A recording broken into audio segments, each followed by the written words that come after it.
Bismillahirrahmanirrahim. Assalamualaikum warahmatullahi wabarakatuh. Salam sejahtera untuk kita semua. Shalom, Om Swastiastu, Nama Budaya, Salam Kebajikan. Yang saya hormati Bapak Dr. Insinyur Husnul Yakin, MSc, dan Ibu Nita Rukminasari, PhD, selaku dosen mata kuliah metode penelitian dan penulisan ilmiah. Baiklah, pada hari ini saya Dwi Aryani dengan NIM L021201050 akan mempresentasikan proposal saya yang berjudul Analisis Kandungan Mikroplastik pada Saluran Pencernaan Ikan Bandeng atau Chanos-Chanos di Supa, Kabupaten Pinrang. Baiklah, penelitian ini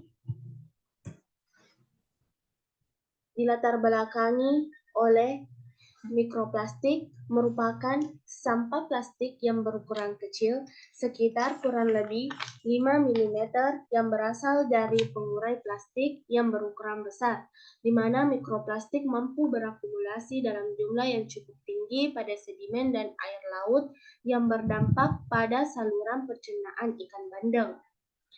Mikroplastik ini berdampak terhadap manusia bahkan biota laut, di mana mikroplastik tidak sengaja termakan oleh ikan bandeng dan menumpuk di saluran pencernaan.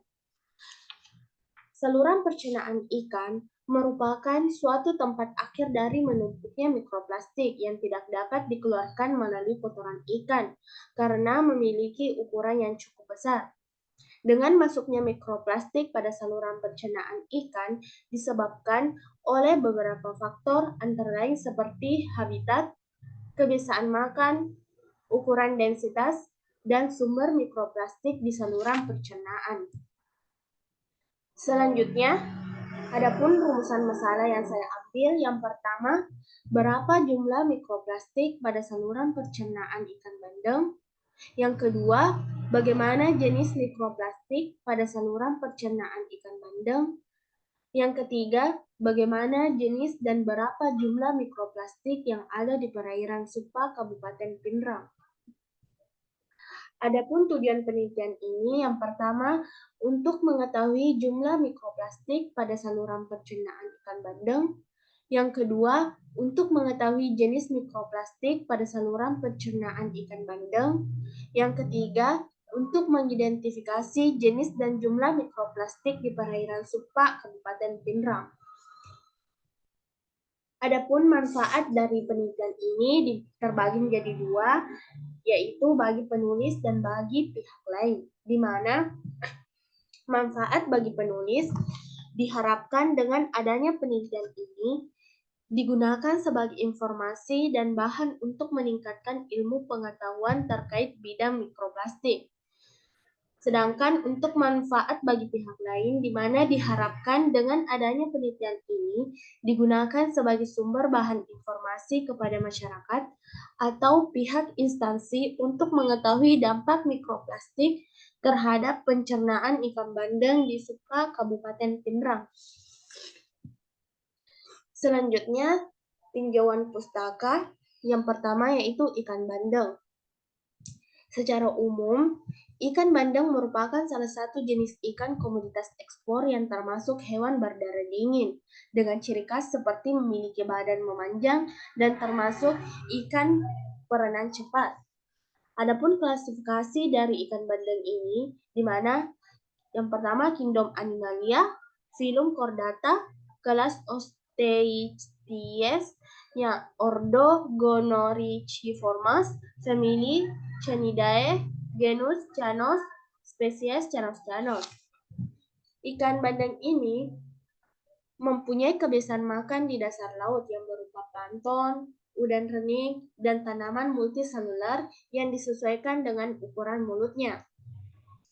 Adapun menurut Putri dan Kaisar 2017 mengatakan bahwa di mana terdapat partikel mikroplastik jenis fiber pada ikan bandeng sebanyak 30% yang dominan berwarna kehitaman.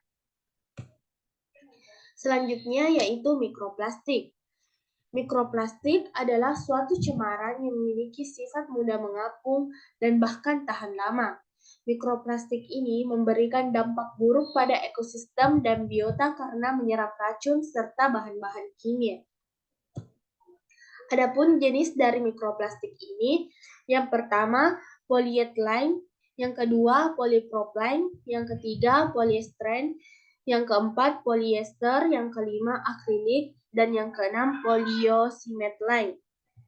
Adapun beberapa warna dari mikroplastik ini seperti biru, merah, hitam, putih, transparan, kuning, dan bahkan hijau. Adapun beberapa tipe dari mikroplastik. Yang pertama, fiber, di mana sumber sekunder ya dengan bentuk memanjang yang berasal dari fragmentasi monofilamen, jari, tali, dan kain sintesis.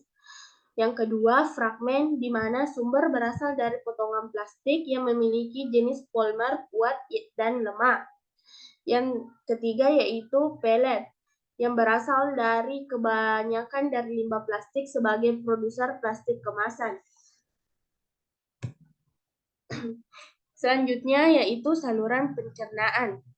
Menurut Neves et al. 2015, mendefinisikan bahwa saluran pencernaan merupakan suatu tempat akhir dari menumpuknya mikroplastik yang tidak dapat dikeluarkan melalui kotoran ikan karena memiliki ukuran yang cukup besar.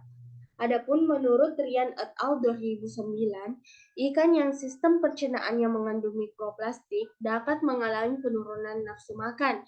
Selain itu, dampak konsumsi mikroplastik dalam jangka panjang akan menyebabkan saluran air tersumbat, pencernaan tidak normal, dan pertumbuhan ikan tidak normal. Sedangkan menurut Avio et al. 2006 mengatakan bahwa efek samping dari mikroplastik ini terhadap manusia adalah adanya kombinasi toksisitas intensif pada plastik sehingga vektor patogen dapat membawa mikroba masuk ke dalam tubuh manusia. Adapun metode penelitian yang saya ambil di mana waktu dan tempat penelitian ini belum dijalankan, akan tetapi lokasi yang dipilih yaitu berada di Supa, Kabupaten Pindrang, Sulawesi Selatan. Adapun metode penelitian yang digunakan adalah metode survei atau purposive sampling, di mana pengambilan sampel dilakukan secara acak atau random sampling, dan penelitian ini menggunakan sumber data primer, di mana pengambilan sampel langsung dilakukan di lapangan. Adapun metode pengumpulan data yang saya lakukan yaitu terbagi menjadi 3, yaitu observasi, wawancara, dan studi pustaka, di mana observasi dilakukan dengan pengamatan dan pencatatan secara langsung untuk mengumpulkan informasi yang dibutuhkan dalam penulisan proposal terkait analisis kandungan mikroplastik pada saluran pencernaan ikan bandeng di Supa, Kabupaten Pindrang. Yang kedua yaitu dengan wawancara, di mana memperoleh data dengan melakukan proses tanya jawab kepada masyarakat atau pihak yang bersangkutan dalam pengamatan analisis kandungan mikroplastik pada saluran pencernaan ikan bandeng di Supa, Kabupaten Pindrang. Yang ketiga yaitu studi pustaka, di mana mengambil beberapa literatur dari berbagai sumber yang berhubungan dengan penulisan proposal mengenai pengamatan analisis kandungan mikroplastik pada saluran pencernaan ikan bandeng di Supa, Kabupaten Pindrang, baik dari buku, laporan, jurnal penelitian maupun yang berkaitan dengan proses kegiatan yang dilaksanakan sebagai pelengkap informasi.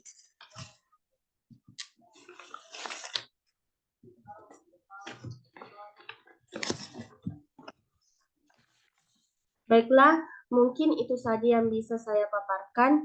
Mohon maaf apabila ada salah kata.